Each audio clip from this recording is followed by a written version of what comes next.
Salut à tous, bienvenue sur la chaîne des 3V, la voix de votre vérité. Pour cette météo antique du 9 au 17 février, si je ne me trompe pas dans mes calculs. Euh, alors, avant de vous montrer les énergies de cette semaine, avec les cartes, je voulais faire un topo vite fait sur les influences générales du mois de février, d'accord? Je vous ai parlé du maître nombre, le 11, la semaine dernière, dans l'autre vidéo, et alors, comme je vous l'avais dit, le 11 en numérologie, c'est la maîtrise, c'est le contrôle, c'est attention au rapport de force, vouloir avoir l'ascendant sur autrui. Mais ça vient aussi du 2, d'accord 1 plus 1 du 11, ça fait 2. Et le 2, c'est quoi? C'est l'union, c'est le couple, c'est le fait d'être deux, tout en ayant uni quelque chose. Vous voyez? Et c'est là où l'énergie, elle est importante parce que, alors, par jeu d'analogie, pardon, on a l'influence de Pluton. Pluton qui est une planète de transmutation, de transformation, de renaissance. Vraiment, c'est le phénix qui va renaître de ses cendres. On a cette notion d'intériorité, d'accord? Pluton, c'est les instincts. Donc on a cette union, mais cette union à l'intérieur de nous, d'accord? On a quelque chose ici de l'ordre de l'intériorité qui va se porter sur l'ensemble du mois de février, d'accord? Avec cette notion, comme je vous l'ai dit, d'arriver à unir notre anima et notre animus, notre féminin, notre masculin, notre yin et notre yang, vous voyez. Et c'est là où... alors attendez, je vais vous montrer avec des cartes, ça sera peut-être plus clair pour vous. Mais on a cette notion ici d'association. Alors si on va commencer en tarot, on a le 11. Le 11 c'est quoi? C'est la force. La force qui nous parle de... alors comme je vous l'ai déjà dit, maîtrise, contrôle, ça, ok. Mais on a aussi cette notion d'arriver à faire coïncider le masculin et le féminin en nous, d'accord? On a ici cette notion d'intelligence et de pouvoir, de discernement, d'accord vraiment une intelligence qui est discernante, qui arrive à voir les choses telles qu'elles sont, et non pas telles qu'on voudrait qu'elles soient, d'accord. Ensuite, on a l'hexagramme 8 qui nous parle d'union, comme je vous disais tout à l'heure. C'est vraiment le mariage qu'il y a, alors, en soi et avec l'environnement qui nous entoure. Mais si on arrive à trouver cet équilibre intérieur, le mariage avec l'extérieur se fera beaucoup plus facilement. D'accord? Ici, on a cette notion d'union, d'alliance, d'arriver voilà, à faire un travail d'équipe intérieur, entre guillemets. D'accord? Et ça, c'est vraiment sur l'ensemble du mois. Et donc, la rune qui va influencer ce mois de février, c'est Manaz. Manaz, c'est l'humanité, c'est l'humain. D'accord? C'est l'homme, avec un grand H. Donc, on est sur l'humain. On a cette notion ici d'être honnête avec soi-même, déjà, de trouver son centre intérieur et d'arriver à affirmer ses frontières, en tout cas ses limites et ses potentiels, par justement le fait d'avoir compris ce que l'on était à l'intérieur. D'où Pluton qui nous parle de transmutation, d'accord? On se comprend à l'intérieur et donc on arrive à changer les choses après. On a cette notion de communication et d'échange. Alors, autant communication interne, donc c'est là où la lune de la semaine dernière était plutôt pas mal, c'est-à-dire qu'on écoutait ses intuitions et on essayait de comprendre notre intériorité en tout cas, ou notre monde plus intime, d'accord? Et cette semaine, donc là, oubliez pas, donc durant tout le mois de février, on a vraiment cette notion de travail d'équipe, hein, mais travail d'équipe intérieur, c'est-à-dire à réussir à réunir notre part féminine et masculine, yin et yang, pour faire avoir une cohérence globale qui nous permette d'avancer de manière peut-être plus cohérente, mais avec un potentiel comment dire? Un potentiel, de création, plus important en fait, enfin de croissance, un potentiel de croissance, d'accord? C'est vraiment ça le mois de février, d'accord? Donc quand je vous disais le 11, la maîtrise, le contrôle, il est vraiment intérieur et c'est pas le contrôle dans le rapport de force, c'est vraiment arriver à associer les 2 pour en faire un tout cohérent, d'accord? Alors maintenant, on va passer aux influences, donc aux cartes du 9 au 17 février, d'accord? Ici, on a un astrocycle donc du 9 février au 17 février qui est porté par le soleil. Déjà, d'un point de vue astrologique, le Soleil, c'est quoi? C'est une planète qui réchauffe et qui éclaire, d'accord? Donc, contrairement à la Lune, qui a une lumière beaucoup plus sombre, qui va nous éclairer des choses, mais aussi nous en cacher par jeu d'ombre, et ben le Soleil a cette tendance à tout éclairer. Alors, l'inconvénient du Soleil, quand il y en a trop, c'est que ça brûle, d'accord? Donc ici, il faut faire attention à ne pas trop vouloir absolument comprendre et aller jusqu'au bout pour comprendre les choses, alors que l'éclaircissement viendra de lui-même, d'accord? Enfin, en tout cas, d'après les énergies qui sont portées par ces cartes. Enfin, bah, en tout cas, par mes calculs et ce que je peux voir par jeu d'analogie. Alors déjà, on va commencer du 9 au 12 février. On a, alors, bah, la mort déjà, on a Éoise et on a l'hexagramme, pardon, 23. Alors, et ben le même que la semaine dernière, ici on a l'éclatement. L'éclatement ici nous parle ben, qu'il est sage de ne pas agir, entre guillemets, qu'il faut attendre que l'orage passe, que le mauvais temps peut nous oblige de toute façon à lâcher prise et à voir les choses, alors peut-être différemment, mais en tout cas qui nous oblige à nous immobiliser et à peut-être comprendre après des choses grâce au soleil, d'accord, porté par cet astrocycle. Et je verrai avec la suite des cartes, mais vous le verrez à la fin de la semaine, ce sera un peu plus différent. Ici, on a vraiment cette notion de renforcer ses racines pour un renouveau, d'accord, mais bien lâcher prise et attendre que ça passe. Alors on peut être, comment dire, on peut être actif dans l'inertie, hein, c'est-à-dire que là, comme je vous l'ai dit, porté par le soleil qui parle d'éclaircissement et Pluton sur l'ensemble du mois, donc qui est de la transformation intérieure, ici on a des compréhensions internes. Et malgré tout, ça reste de l'action, même si c'est pas dans la matière, ou voilà. Il y a cette notion de compréhension, d'accord, de devoir lâcher prise pour, en tout cas, comprendre des choses. La rune Ehwaz, ici, nous parle de... ben, pareil, c'est un nouveau cycle. Ehwaz, c'est la 13e rune sur 24. Donc c'est celle qui finit le cycle, le premier cycle, et qui commence le nouveau. D'accord. Donc ici, on a vraiment une notion de nouveau cycle qui peut se présenter par un blocage, c'est certain, un retard, mais en fait, c'est pour mieux nettoyer la voie. D'accord. Ici, on a vraiment une notion on nettoie ce qui doit être nettoyé, on doit mettre fin à ce qui doit être arrêté pour un potentiel de croissance au bout du chemin. Vous voyez. On, ici, on a cette notion euh, alors, ouais, c'est que l'hiver revient, enfin le printemps revient toujours après l'hiver, pardon.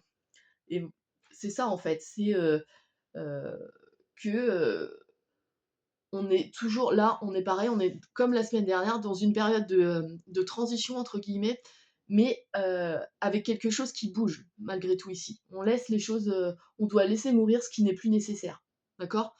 Aller chercher plus loin tout en ayant une sorte de lâcher prise amenée par l'hexagramme 23 qui nous pousse à écouter son intériorité en fait, tout simplement. Parce que l'arcane 13, bah, l'arcane sans nom, ou la mort, pour tout dépend de qui, voilà, comment on la voit, mais ici on a cette notion pareil de nouveau cycle, de renouveau. Alors peut-être pas de nouveau cycle comme la roue de la fortune, mais ici on a cette notion de faire mourir quelque chose pour faire renaître autre chose, d'accord. On a vraiment ici cette notion de changement, et qui, comment dire, est nécessaire. Ouais. Là, vraiment, c'est à la limite, c'est même pas nous qui sommes porteurs de cette mort, entre guillemets, c'est je pense que c'est la période qui veut ça, de toute façon, d'accord. Des choses doivent mourir pour pouvoir renaître différemment, d'accord. Et donc, ça, c'est porté sur du 9 au 12 février. Donc, les 3 premiers jours du cycle sont sur cette mort, sur cette renaissance, sur cette mort et sur ces compréhensions. Sachant qu'ensuite, on a bah justement, on a quoi? On a le fait de capter les énergies. Alors là, je vais commencer par le tarot. La papesse, c'est quoi? C'est la femme qui a été initiée. C'est celle qui, je sais pas si vous connaissez, mais Hermès de Trismégiste, d'accord? Celui qui a écrit la table d'émeraude nous dit tout ce qui est en haut est comme ce qui est en bas. Et ben la papesse, c'est ça. C'est celle qui arrive à faire le lien entre le ciel et la terre, qui arrive à capter les signes de l'invisible, pour les amener sur la Terre et amener des compréhensions. Ce qui nous amène à la Terre, l'hexagramme 2, le réceptif, qui nous parle d'acceptation, de se laisser guider, se laisser enseigner par les circonstances. Et la papesse, c'est ça, c'est l'enseignement des choses cachées. Des choses cachées qui peuvent être, alors, qui sont bénéfiques, d'accord, on va pas l'avoir d'un côté manipulation mais avec le soleil qui est porté sur l'ensemble du cycle, on a cet éclaircissement des choses qui ont été cachées mais qui nous étaient bénéfiques, d'accord. Elles nous ont été cachées parce que on n'était peut-être pas prêt à entendre l'enseignement, ou en tout cas à voir les signes, d'accord. Ici, on a cette notion de certitude et d'attente confiante, d'accord. Donc on n'est toujours pas dans l'action, comme ici, c'est pareil, on n'est pas dans l'action. Ce sera la semaine prochaine, on sera porté par une énergie martienne, donc un astrocycle de Mars. Ici, on a plus cette notion d'essayer de comprendre avec le soleil, d'accord? D'éclaircissement et de compréhension. Et c'est là où la papesse intervient, c'est qu'elle elle arrive à nous faire comprendre, heu, les signes, les synchronicités, ce genre de choses. Sachant que Ehwaz représente ici, les signes auxquels il faut faire attention pour ensuite saisir les bonnes opportunités au cycle d'après. Donc la semaine prochaine, ce sera en cycle martien, l'action, on aura cette notion-là. S'il y a des opportunités qui se présentent la semaine prochaine, il faudra les saisir. Ici, on nous parle juste de pouvoir lire les cycles, les signes, pardon. D'accord? Ben ouais, les signes et puis aussi les énergies du moment, ouais, par exemple, hein, tout ce que je fais dans cette vidéo. Euh, donc voilà, le réceptif, c'est ça aussi, d'accord? C'est se laisser guider, se laisser enseigner par les circonstances. C'est c'est le yin, ça. C'est la terre complète. Les hexagrammes là sont composés que d'éléments terre. Ici, donc on a cette notion de portée à maturité, d'accord? Le yang, le créatif, l'hexagramme 1, c'est celui qui impulse. Ensuite, on a l'hexagramme 2 qui nous parle de portée à maturité, les choses qui ont été impulsées auparavant, d'accord? Donc on a ici une notion de bah, vu que c'est la terre, de fécondité, de fertilité, voilà, de nourriture, d'accord? Justement, on a Bercano qui nous parle justement là aussi de croissance, de procréation, vraiment potentiel créateur, de renouveau, voilà. Fertilité, c'est la maman, c'est le projet qui est en gestation, c'est l'idée qui est en cours, ou alors une gestation littérale, hein, vraiment purement physique. On a cette notion-là. On a un enfant ou un projet qui est prêt à venir au monde. Mais on est encore dans cette transition de compréhension avec l'énergie du soleil, d'accord? C'est là où on n'est pas encore dans l'action, bientôt, on verra la semaine prochaine, avec les énergies de Mars, mais là on a vraiment cette notion de, toujours portée par Pluton et par l'énergie du 11, cette compréhension, d'accord, de soi, et qui nous amène à une nouvelle, ben, un nouvel être. Alors, symboliquement parlant, c'est soit nous qui avons transformé des choses et on peut présenter quelque chose de nouveau au monde, soit on a un projet avec l'environnement, donc avec notre entreprise, avec notre famille, avec notre conjoint, un projet qui doit être soutenu et qui est nourri, qui peut être nourri par justement ces compréhensions amenées par le soleil, mais aussi par ce jeu d'association et d'union dont je vous parlais dans les énergies du mois de février. C'est vraiment un mariage qui peut être soit interne, donc avec nos propres énergies, soit externe, et qui amène une naissance. Alors après, à vous de voir ce que vous vivez dans votre vie, quel est le type de naissance auquel vous attendez. Un nouveau travail, un enfant, une association professionnelle, enfin, ce que vous voulez. Ouais. Ici, il y a une notion de projet, mais un projet qui est encore en gestation, d'accord? Euh, Encore en gestation, et qui peut être éclairé, donc n'oubliez pas, on est porté par le soleil durant du 9 au 17 février, qui peut être éclairé par des signes, des synchronicités, des choses qui peuvent vous faire tilt et vous dire ah ouais bah ouais en fait pour l'instant ça se passe plutôt, enfin voilà ça avance et voilà. Donc j'aurais tendance à dire que là il faut écouter vos intuitions, hein, parce que c'est en analogie c'est la lune, hein, la papesse, donc c'est les intuitions. C'est des choses qui sont encore cachées, mais qui sont peut-être cachées parce que on n'a pas encore les bonnes compréhensions. Et c'est là où le soleil va vous aider, va vous aider hein, durant cette semaine. Ouais, on a des éclaircissements et des éclaircissements pour pouvoir justement donner naissance à quelque chose de nouveau, quoi. Mm. Donc on verra la semaine prochaine parce que ben là on sera en cycle de Mars.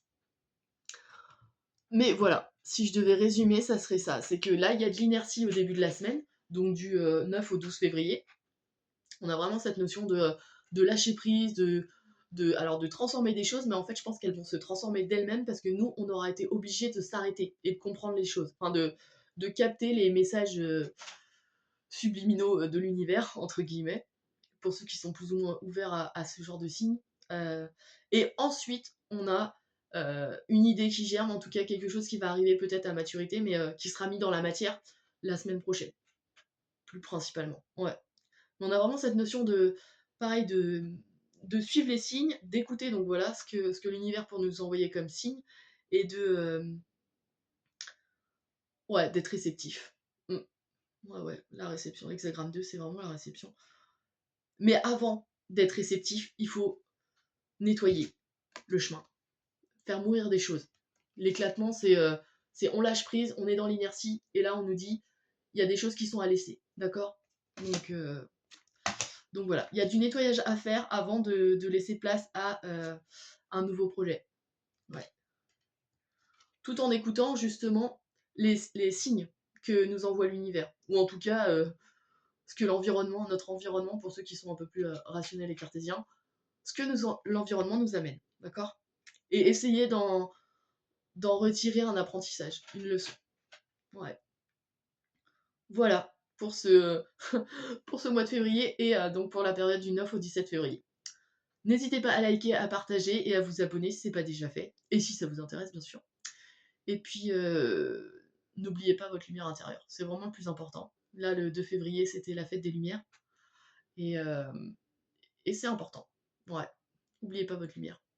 C'est peut-être ce qui vous guidera le mieux. Parce qu'avec l'énergie du soleil, si on arrive à suivre son cœur, c'est peut-être ce qui fonctionne le mieux. Et puis, je vous dis à la semaine prochaine. Pour la prochaine météo antique.